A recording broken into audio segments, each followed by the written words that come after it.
জাতির সাথে রাক্ষসের মতো ব্যবহার করবেন। গরু আর গাধার মুখোশ পরে আপনারা কি বুঝাতে চান সারা বছর জাতির সাথে গাধার মতো ব্যবহার করবেন? সুতরাং পয়লা বৈশাখ হিসাব করতে, দোয়া করতে,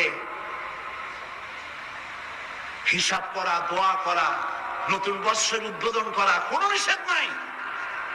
নিষেধ হলো আপনারা যেটা করেন, মুখোশ পরিয়া লাফালাফি করা, ধুতি পরা, কপালে সিঁদুর পরা মুসলমান হইয়া, তারপরে ওই দিন পান্তাবাদ 200 টাকা করিয়া 500 টাকা হয় যদি মেয়ে লোকেরা খাওয়ায় দেয়, এগুলি জায়েজ নাই। এটা খতিব সাহেবের একার কথা নয়, পৃথিবীর সমস্ত আলেমদের কথা। সুতরাং এই কথায় মুসলমানদের দ্বিমত করার কোন অবকাশ। এবার চলেন, পয়লা বৈশাখ তো আমার আসল উদ্দেশ্য ছিল না, আসল উদ্দেশ্য কি সেখানে চলেন।